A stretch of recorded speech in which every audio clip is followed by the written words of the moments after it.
আপনারা দেখতে পাচ্ছেন এটা কিন্তু 4 ইঞ্চি পাইপ। এই 4 ইঞ্চি পাইপের এই যে গোড়াটা আমি কিন্তু আজকে ঢালাই দিব। তো যাই হোক, গতকাল কিন্তু আমি ঢাকা ছিলাম না, ঢাকার বাইরে ছিলাম। কালকা কিন্তু আমাদের মিস্ত্রি একটা ফ্যান ভাঙছে, পুরাতন একটা ফ্যান ভাঙছে, অন্যটা লোকে কাজ করে গেছে। আমি তাদের নাম বলতে ইচ্ছুক না, কিন্তু সেদিন কাজটা করছে আমার নিজের মিস্ত্রি বললো। আমি কিন্তু দাঁড়া থাকলে কিন্তু আমাদের ভিডিও করে দেখাইতাম। ওই রাজমিস্ত্রি যে বালু বানায় নাতনি করার জন্য, সেই বালুতে কিন্তু কী করছে, এই রং টাকার গোড়াটা তারা ঢালাই দিয়ে গেছে। কিছুদিন জানার পরে কিন্তু এখন এটা কিন্তু এই গোড়া দিয়ে, এই ঢালাই গোড়া দিয়ে কিন্তু লিক আইছে। এটা কিন্তু একান্ত সঠিক কাজ না। একান্ত সঠিক কাজ হইল এই যে আমি কাজটা করবো, আপনাদেরকে দেখাবো, আপনারা দেখবেন আমার কাজটা কি সাকসেসফুল না আনসাকসেসফুল। তাহলে আপনারা কমেন্টে বলে দিতে পারবেন।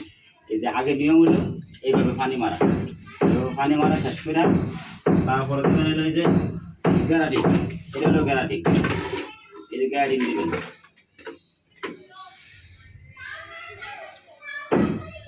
এই গ্যারিং দিবেন 70 দিকে ছিটিয়া গ্যারিং দিতে হইব। বাংলাদেশের যে ইঞ্জিনিয়ার, বিদেশি ইঞ্জিনিয়ার, যে কোনো ইঞ্জিনিয়ার আল্লাহর মতে এই জানতে কাজটা করবো, এই কাজটা ভুল ধরতে পারবো না। কিন্তু কাজের সঠিক নিয়ম হলো এইটা। এখানে আপনারা যদি পুরা কাজ করেন কম রেট নিয়ে কাজের মান ভালো না করেন, এগুলো কিন্তু ভাই পরবর্তীতে মানে গালি শোনাতে হয়।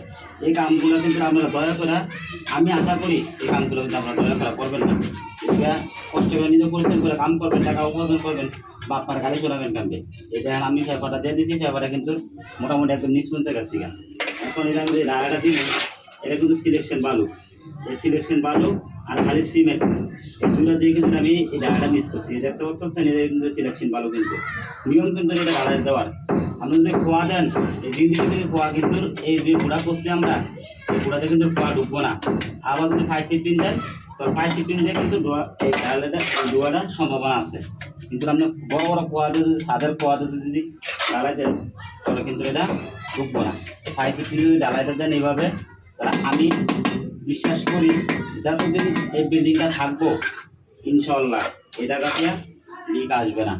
তো আমার কথাটা কেমন হলো অথবা আমার কাজটা কীরকম হলো, আপনারা সবাই একটু দয়া করে কমেন্টে বলে দেবেন। আর আপনারা যদি না বলেন, তাহলে কাজের যে ভুলগুলো হইতে আসছে বা হবে, এটা আমি কীভাবে বুঝবো ভাই? সবাই একটু দয়া করে কমেন্টে বলে দেবেন। সবাই ভালো থাকবেন। আসসালামু আলাইকুম।